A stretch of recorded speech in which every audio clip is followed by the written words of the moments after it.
as we begin talking about a definition of holiness, you think it'd be easy. You think it'd just be a matter of, as I hinted at this morning, getting a Webster's dictionary out, flipping to the H's, finding holy, and reading what it is, and us being done with it.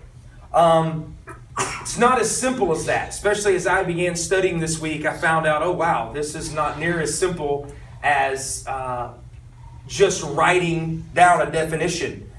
Defining holiness is difficult. The word holy itself is really a foreign word to the English language. In actuality, it's a foreign word really in any language. It's a difficult word to define. No dictionary is adequate at defining the word holy. The problem is made more difficult when you find out that in Scripture, the Bible uses the word holy in numerous different ways. That becomes difficult for us because as we start having to peel back the layers of the word, we're going to find that it has layers of meaning in the Bible. Most people, when you mention the word holy to somebody, if you were to walk up to somebody on the street and you were to say, define holiness, or what comes to mind when you think about someone being holy, they immediately go to the word purity. Purity is kind of what we initially think about when we think about the word holy. Maybe something being perfect, immaculate, maybe. But purity being the first thing we think about. And the idea of purity is really a secondary meaning to the definition of holiness. We'll talk about purity in a minute, why purity works with holiness, but it's really a secondary meaning. The primary meaning of holiness is separateness, or to be separate.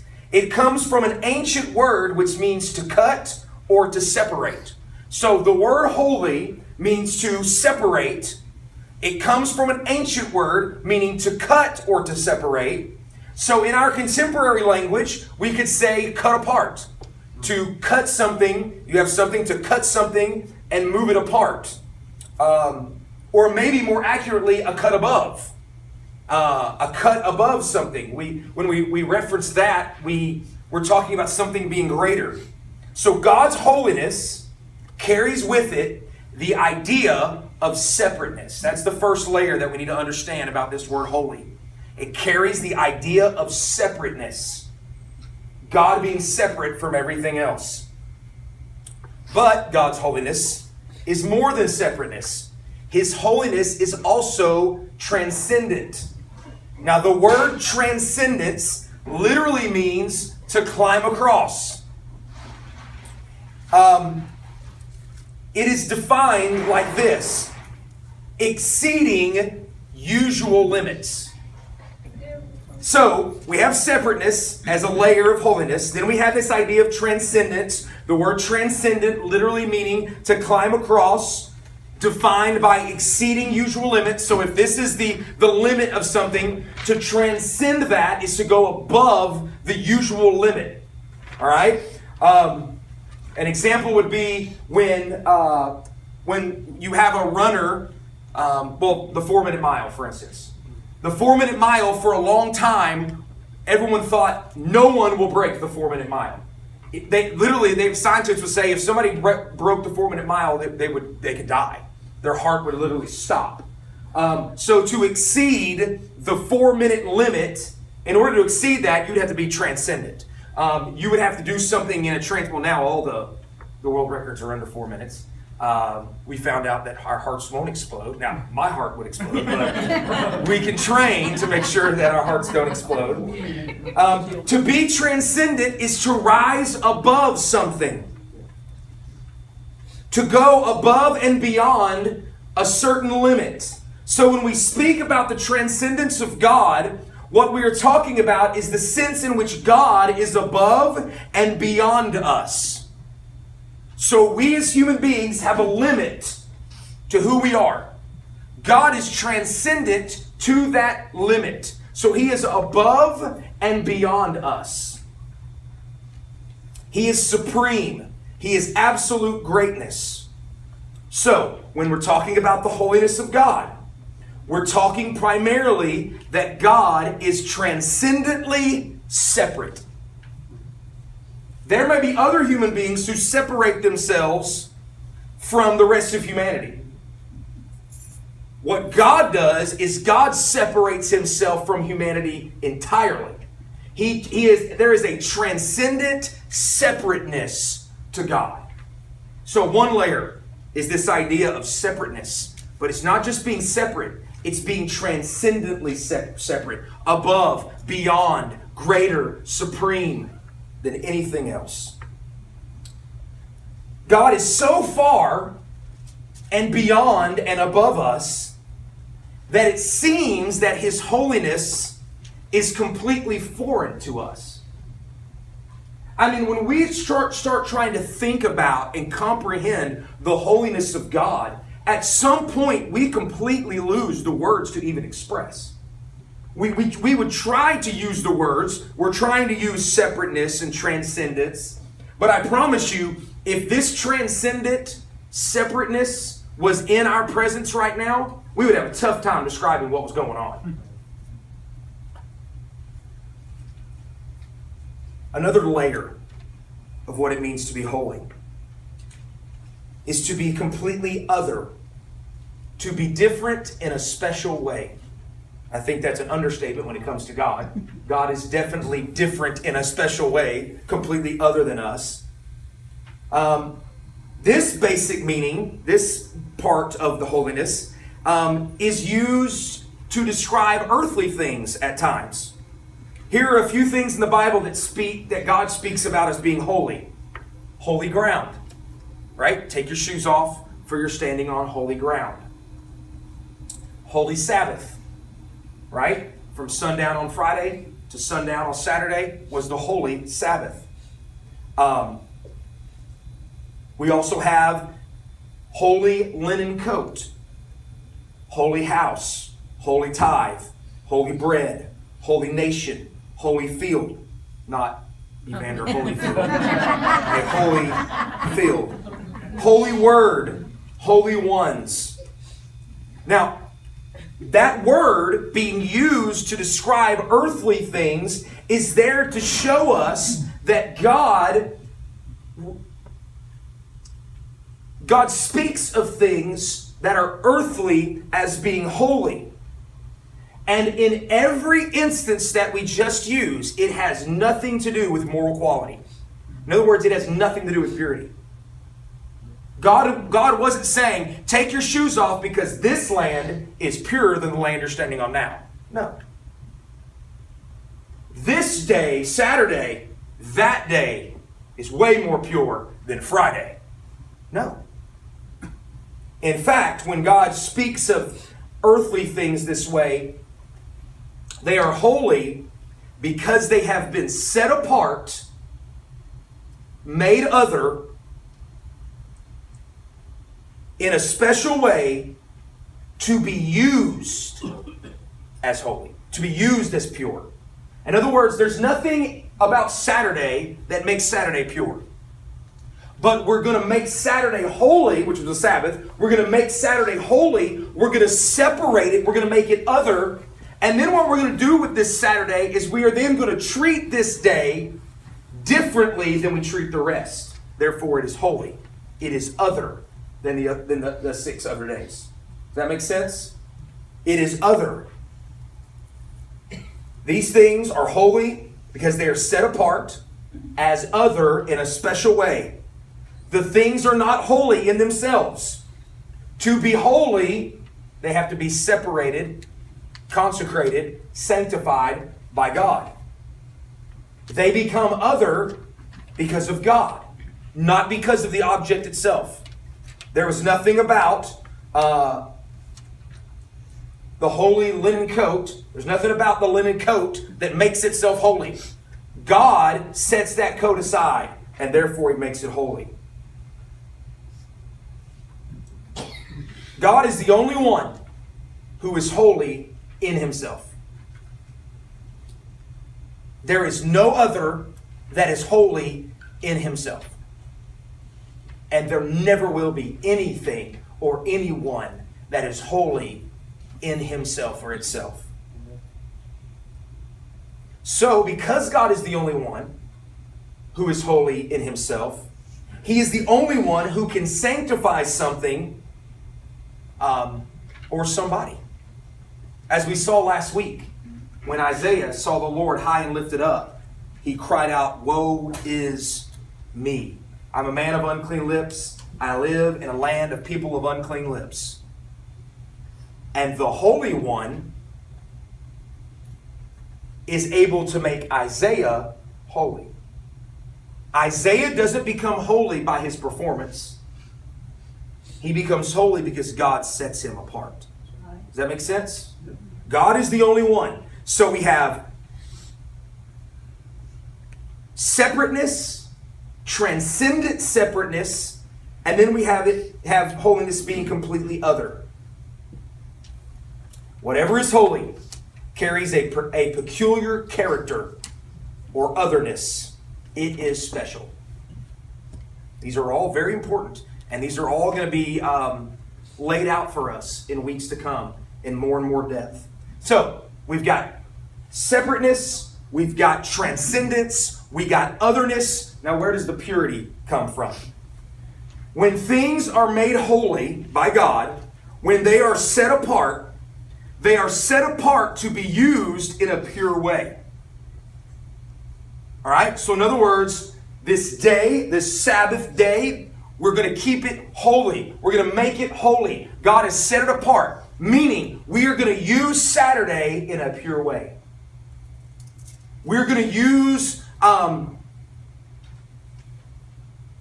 this nation in a pure way.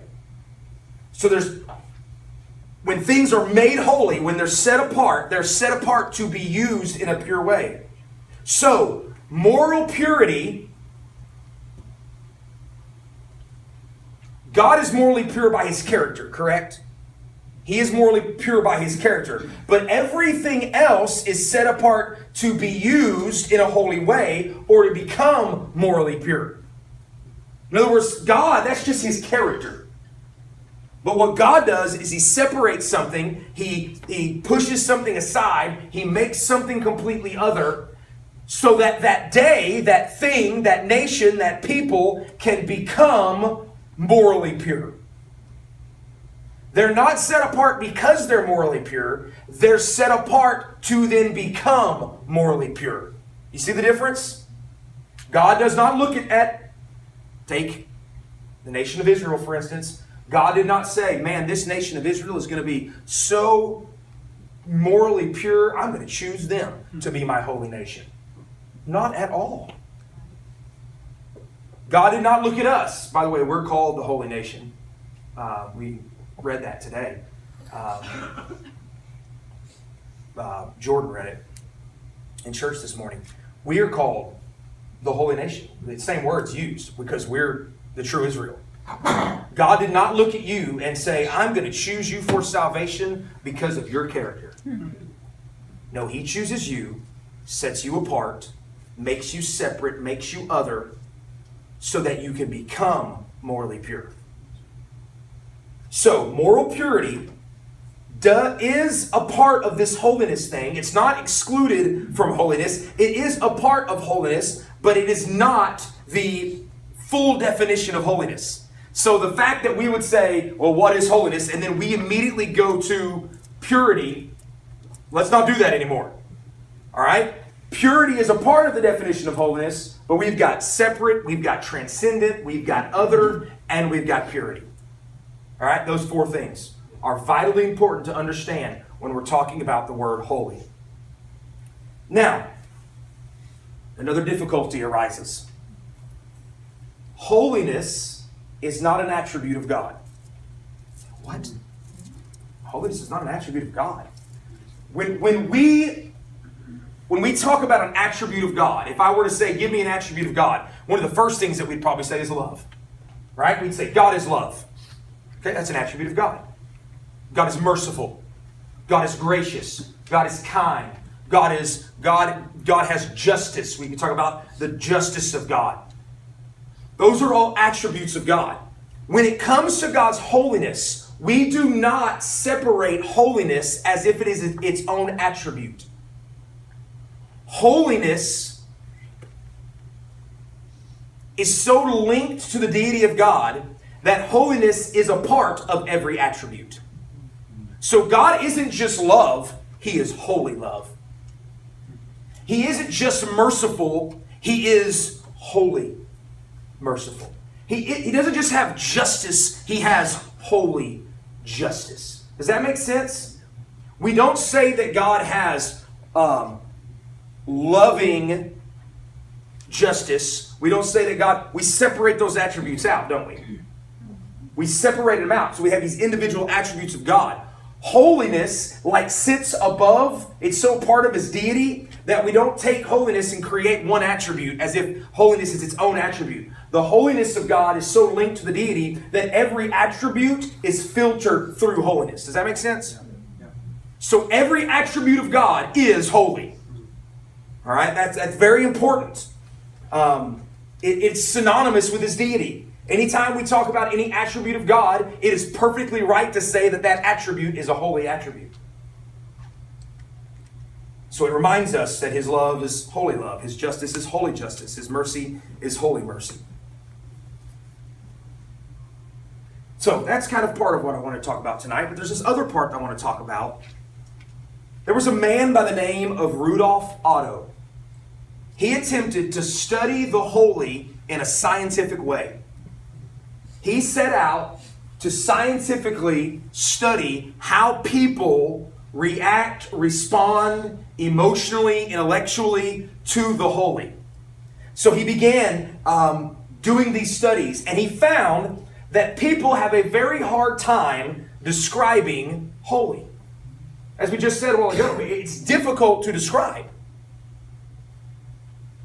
And he found this to be true with all different nations and all different people groups. So it wasn't one people group that had a tough time describing the holy. All people groups had a tough time describing the holy. That led people to say, well, then that means that the holy is irrational. If we can't rationally describe it, then it must be irrational. Otto concluded, no, it's not irrational, it's super rational. It's not irrational to believe in the holy, but it's that the holy is so beyond our way of thinking that it's super rational. It's super logical, not illogical, not irrational. It's above the limits of our minds. Otto coined a term for the holy. I was going to give you the Latin, but I'll just give you our good old Southern English. Awful mystery. Awful mystery. He spoke of the awfulness because of the fear the holy provokes in us. The holy fills us with a kind of dread. Now, if you were here last week when we studied what Isaiah's response to the holiness of God, was it not fear and dread? He said, remember the word he used? I am undone. And what did we talk about? It literally means to be, that he felt like he was being ripped apart at the seams. That his body at any moment could literally fail him, and that he was going to rip apart, being in the presence of this mysterious holiness of God that was super rational. He couldn't even comprehend it, and here he was standing in the full weight of God's holiness. So the holy fills us with a kind of dread. When human beings encounter the holy, there is a dread and a fear that comes upon us. It gives us mixed feelings. In one sense, we're attracted to it. Oh man, holy, other, beautiful, completely separate, transcendent. Of course we're attracted to that. But then there's another part of us that draws away from it. Because we know, well, what's going to happen when we're in the midst of that holiness. So it's like we have mixed feelings. We're drawn to it, but at the same time we want to run from it. I can't help but think that that's exactly how Isaiah felt. He's like, I want to be here and bask in this holiness, but I'm also falling on my face and feeling like I'm going to die. When John, I think of this all the time when it comes to holiness. Jesus' best friend was John, the Apostle John. He was Jesus' best friend. Jesus had 12 disciples he called. Then he had 3 that he was really close to. And then he had 1 that was the beloved disciple, John. John was his best friend. John was there all the time. John didn't run when Jesus was crucified. He was there at the cross. Right. Jesus ascends to heaven. John continues the commission, gets sent to the island of Patmos, and there in a vision he sees Jesus. And when he encounters his best friend, what does he do? The Bible says he falls on his face as if dead. Right. Wait, he just saw his best friend? Yeah, but it was his best friend in all of his holiness. And John falls on the ground as if he were dead. Now, he didn't want to go anywhere. Like, you know what I mean? Like, here's my best friend. I don't want to run from my best friend. But at the same time, he falls on his face as if dead. There's these mixed feelings that when it comes to the holiness of God, we want to run to that transcendent, separate, other holiness.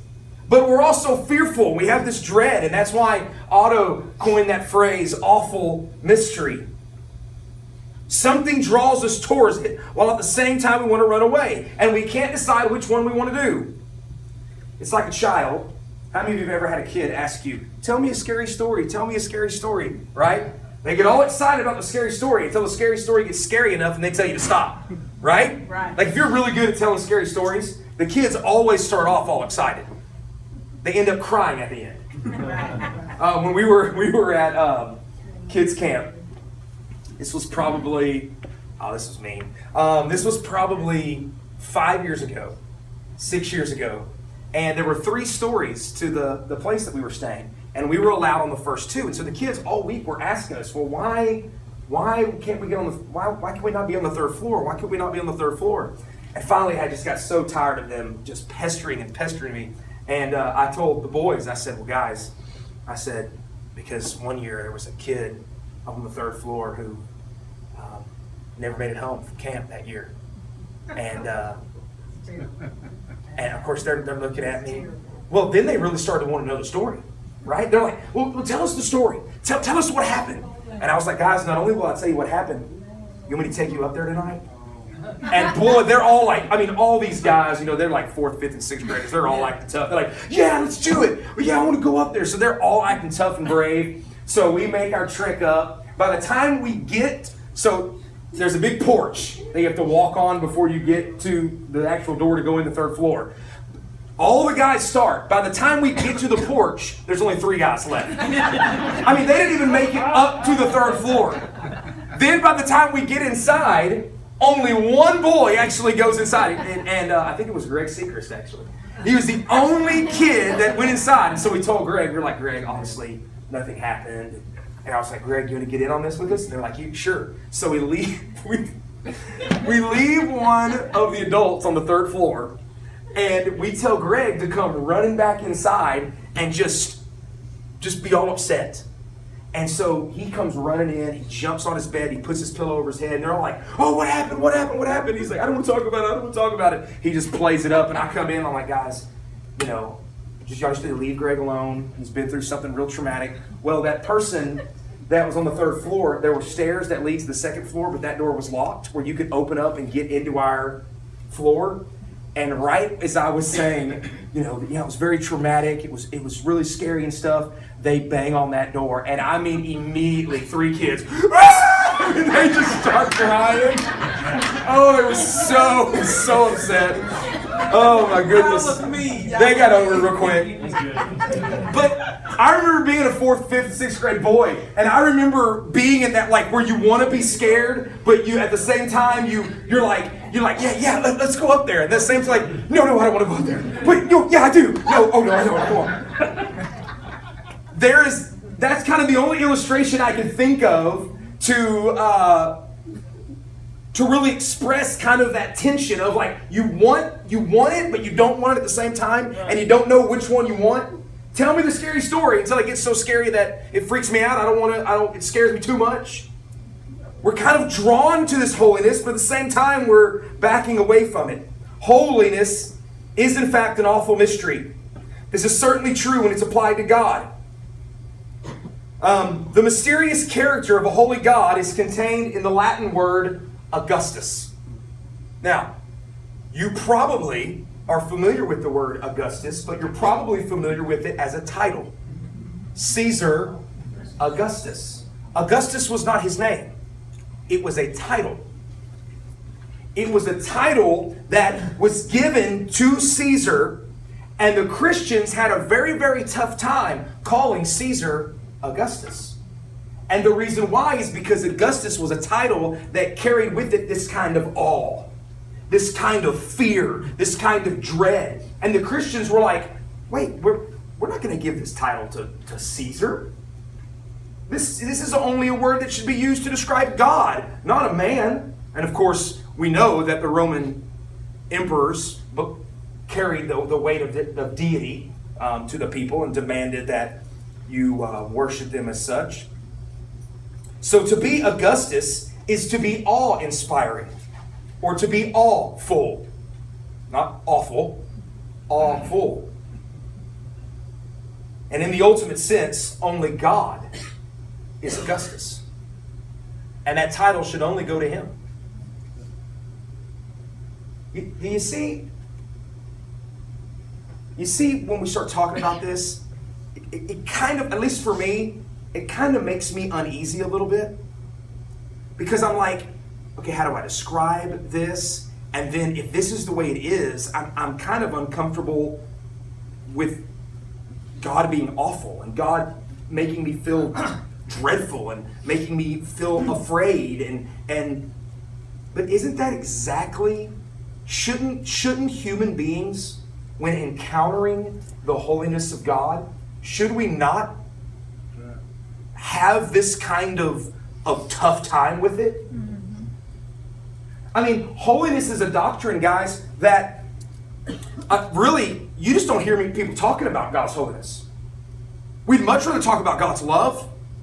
We want to single out an attribute. But you don't hear a lot of people talking about God's holiness because this is something we can't really get our minds around. It's so above our minds that we have a tough time even dealing with it. And that's kind of exactly how it should be. If I could perfectly express to you the holiness of God, then He's not very holy. So all we're trying to do is use our English language to touch this, to get a little sense of what this is all about. Rudolf Otto also found that when humans experience the holy, the clearest sensation that a human will have is an overpowering and overwhelming sense of creatureliness. When Isaiah was in front of a holy, holy, holy God, he in that moment saw himself better than he had ever seen himself before. It was being in the presence of holiness that he realized, I am nothing but a mere creature. I am nothing but a mere creature. When we enter into the presence of God, that is when we will be most aware of ourselves as creatures. Paul David Tripp writes this: only when I focus on the holiness and glory of God am I able to see myself with accuracy. Let me read that again. Only when I focus on the holiness and glory of God am I able to see myself with accuracy. When we meet the absolute, we realize that we are not absolute. When we meet the infinite, we realize that we are finite. When we meet the eternal, we realize that we are temporal. That is exactly how Isaiah felt in that moment. When he sees the Lord high and lifted up,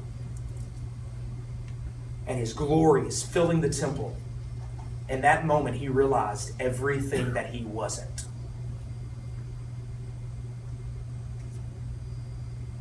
And so if we are ever going to see ourselves properly, what must we do?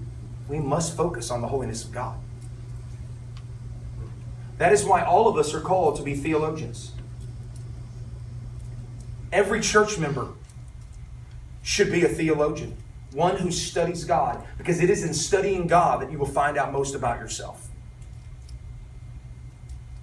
You know what human beings are the worst at doing? Being aware of ourselves. We're just not good at being aware of ourselves. We talked about this last week. There's this sense where we'll come off rude and we'll have no clue that we were rude.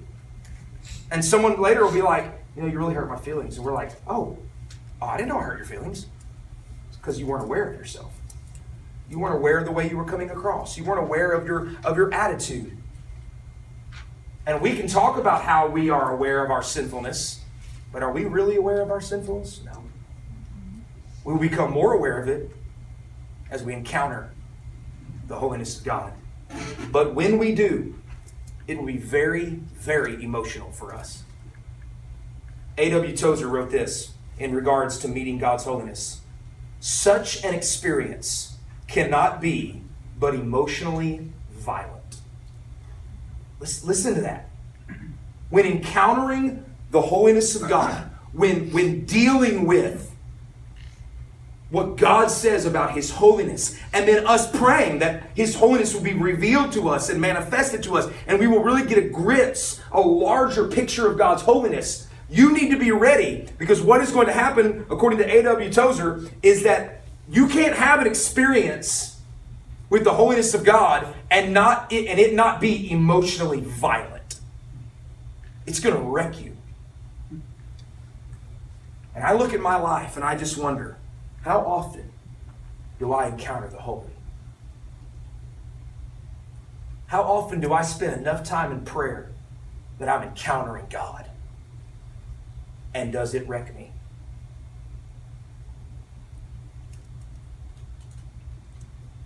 A sense of dread, huh? A sense of fear. Now, this is all balanced with other things in Scripture we're going to see. But before we ever get there, before we ever get to God setting us apart and doing a work in us, we got to get who He is. Yeah. So God is completely separate, completely other from us. He is pure in all His ways, and He is holy in all His attributes. So when humans encounter the awful mystery of God's holiness, we are left with our creatureliness, feeling fear and dread as Isaiah did. We fear because God is holy and we are not. It is a healthy fear the Bible encourages. God is too great for us. God is too awesome. In His presence we shake and tremble, and meeting Him personally may be our greatest trauma.